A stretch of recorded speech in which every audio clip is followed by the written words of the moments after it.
Okay, it's time to take a look at another Dashcam. This is the latest camera in the Yi range. It's the Yi Mini. It's their new budget model, and they've sent this to me free of charge for the purpose of making this review. It's quite a simple camera. It offers video resolutions of 1080p 30 or 720p 30. It's got a 140-degree field of view. It takes micro SD cards up to 64 gigabytes. It's got a 2-inch LCD screen, and it's got Wi-Fi, which goes up to 802.11n, and that connects up with an appropriate app on either an iOS or Android device. As it's a budget camera, it's a bare bones package. You'll need to provide your own micro SD card. It's got a 24-month warranty in Europe or 12 months elsewhere. The instruction booklet is nice and clearly laid out and written in 5 languages. The 11.5-foot long USB lead is terminated on one end with a right angle micro USB plug, and the other end goes into the accessory socket adapter, which provides it with the 5 volts power that the camera uses. As the camera has adopted this familiar wedge shape, it should hide away well at the top of most windscreens.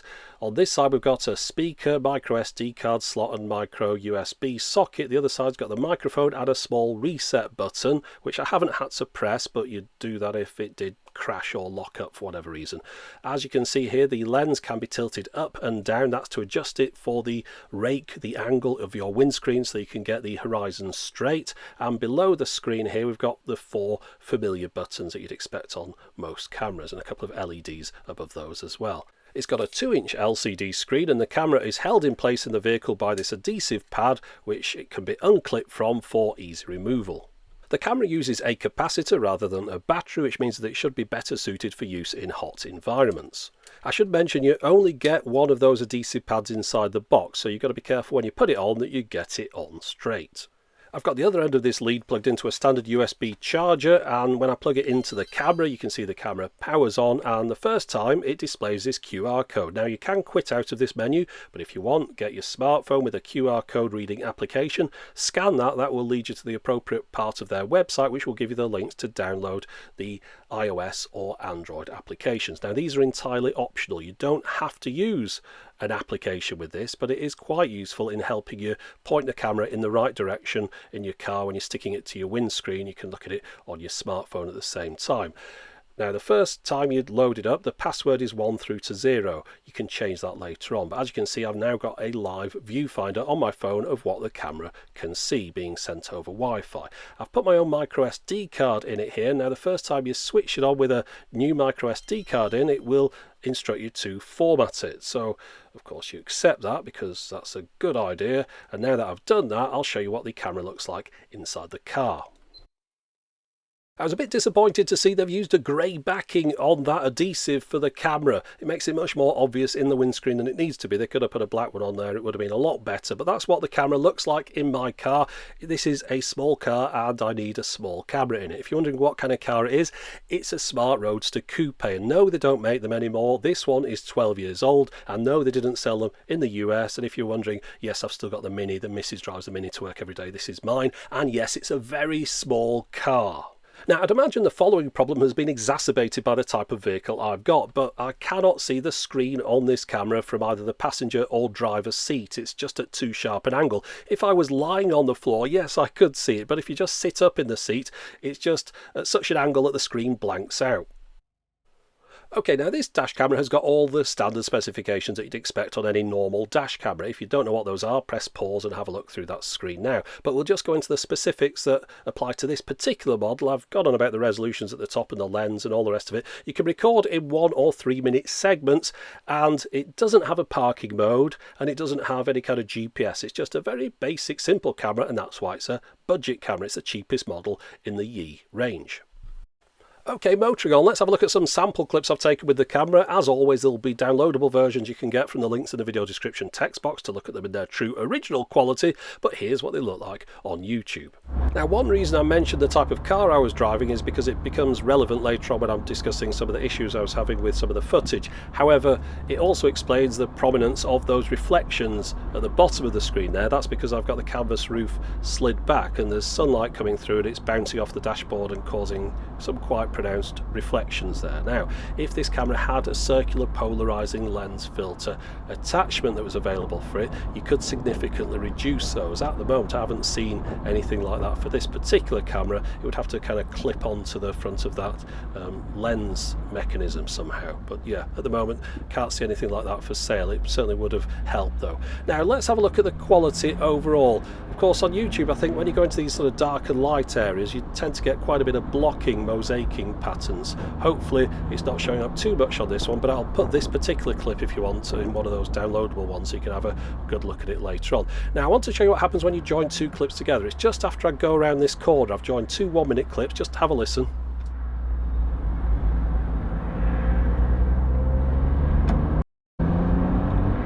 So you'll have noticed there that the audio dropped out briefly, and that came at the end of a clip. So just as the clip's finishing, the audio seems to drop off for perhaps just under a second, and then when the next clip comes in, the audio's back again. Also, there's 1 frame of video drop between those two clips. Now that's pretty insignificant, but you might be able to spot it when I join two together because there's an ever so slight jump on the video. In fact, on this next clip, I'm doing a bit of a talk to the camera to test out the microphone, and it just so happens that the section when I'm talking is where I've joined two clips together, so you'll hear my voice drop out during this one as well. Just have a listen. Right, it's time to do a bit of an audio test on this one. I'm in my convertible car here, so it does have a bit more cabin noise than most cars, so I'm not too much. So we'll see how well this is getting picked up by the microphone on the camera.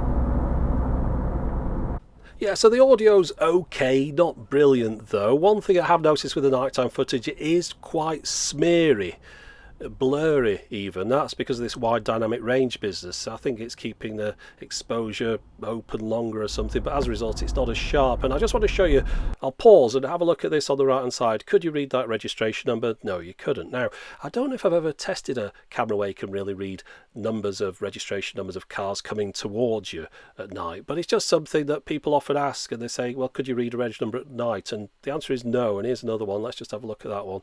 Yeah, you can't read that either. So I'd say lower your expectations if you were getting this particular camera. You're not going to be able to read number plates of oncoming vehicles in the dark. During daytime, you know, it's not too bad at all. But also, I've got to say, this nighttime footage, it is pretty smeary. Although, again, any dash camera is better than no dash camera, so you want a film to show you who did what at what point, you can say, well, the red car spun out and blew up or something, you know, and you've got the footage of it. It might not say what his reg number is while he was doing it though. Now I want to point this out. Notice the sun's going into the lens here and the image is going a little bit dark. I'll show you some more clips like that. This is the thing that I noticed with this camera as being the thing that I really didn't like about it, and it was just, look how dark this is. Now in a moment I'm going to go around a corner and there'll be a horse there. Now I can tell you that the camera sees less than I can see because I know that I braked before you can actually see the horse in the road on the camera. I think I'm braking around about now, and when can you see the horse on the video? There you go, it's in the middle of the road now. So yeah, the camera can see less than you can. It just puts the exposure down too much whenever the sun's low in the sky or you're heading towards the sun. Now with cameras like this in the past, when I've experienced stuff like that, I've tilted the lens further down to show more of the bonnet, more of the floor, more of the road and less sky. That tends to adjust the exposure. The problem is with this camera, I've got the lens at the bottom. That's as far as it will physically go. So I can't get any better than that in this particular vehicle. Perhaps again it's due to the angle of the windscreen and the kind of vehicle I've got.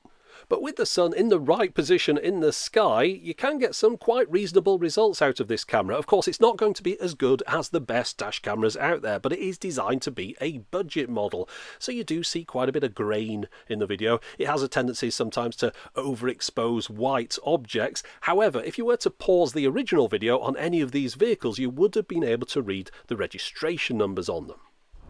Talking of another problem I've got though, this camera occasionally will not turn on. Now it sounds like a big problem, and it would be if it was all the time. It seems to be if I've left it for a few days and then I go in the car and switch on the ignition, the camera will switch on and then switch itself back off again very quickly. And I've heard of this with some other cameras before, and it's something to do with the cycling of the power. And it must be perhaps when the power in my car gets low or the power in the camera gets low, or the two things combined. But yeah, that has been a bit of a problem. It's happened twice to me now, so hopefully they can fix that in firmware. But this thing with the light, the exposure, this is the bigger of the problems, because there's a lot of things you just can't see here that you should be able to see. Again, hopefully they can do something about that in firmware, but I certainly can't do anything about it by tilting the camera any further down. This is as far as it goes. Right, so that's the driving footage done, but I'll just answer one question that I get quite regularly about capacitor cameras. People have asked me, does it save the file that's currently being recorded when you switch off your ignition? Well, yes, that's the reason for the capacitor. It stores enough power in there to be able to do that.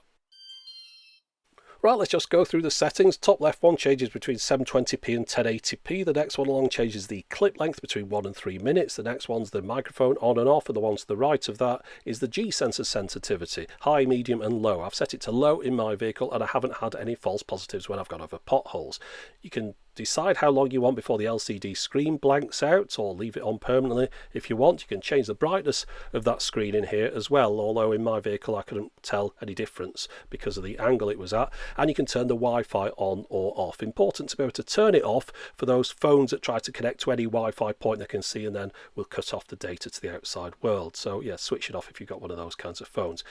And then you can format the card, reset the whole thing. The date and time seemed to pull through from the application when I connected it up to it, so you don't necessarily need to set it in there. You can turn on the on-off sounds. When it turns on and off, it makes a little chime, and the beeps in the menus. The bottom left one is a driving report, so after you've driven for a while and park up, just before the camera goes off, it'll say something like you've driven for 30 minutes. Not very useful at all. The next one's the languages and the right one's the firmware version. I've got to say, you can't turn off the date and timestamp, and you can't turn off the Yi logo in the camera itself. You have to connect up using the app on a smartphone to be able to switch those on or off. That's the firmware version there.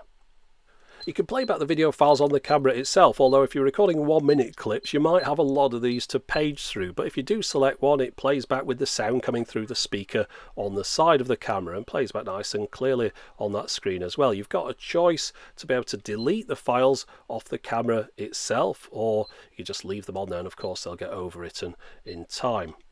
Unless, of course, it's an emergency recording. Now, I'll create one of those by activating the shock sensor. So I hit it on the side and you can see the emergency recording has started.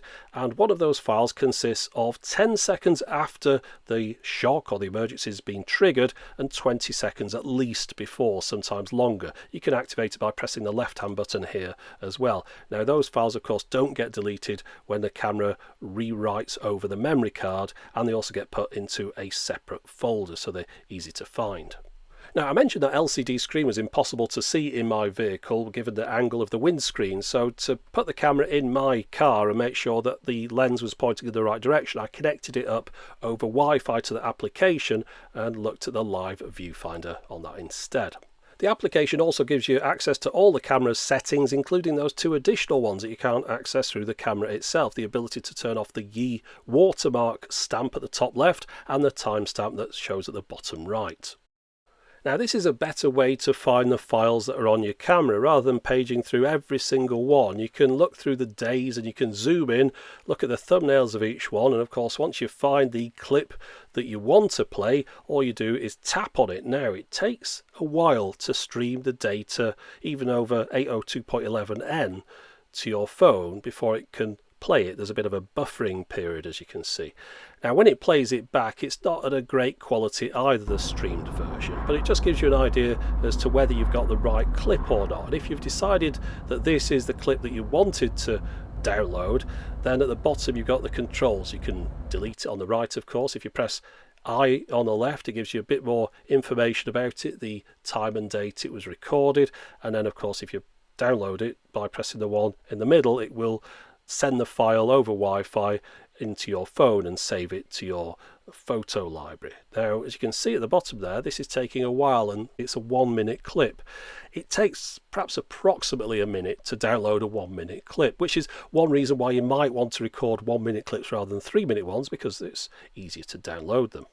Of course, if you want to transfer a number of files, it would probably be a better idea to get the microSD card out of the camera and plug it into your computer. Then you can see the files are MOV format. These are 1-minute clips. They're all identical in size, which means it's a fixed bit rate. And each 1-minute file occupies 115.5 megabytes. It uses H.264 encoding at 15.03 megabits a second. So in summing up, I've got to say I'm taking this camera out of my car for the moment because I'm not happy with the results. It just doesn't seem to suit my vehicle. Perhaps it's the angle of the windscreen, or perhaps it's going to do this for everyone, where the sun causes this exposure issue. But as you can see, it just makes things too dark, and the reason that you have a camera in your car is so you can capture what's going on, and this camera is missing quite a bit of it.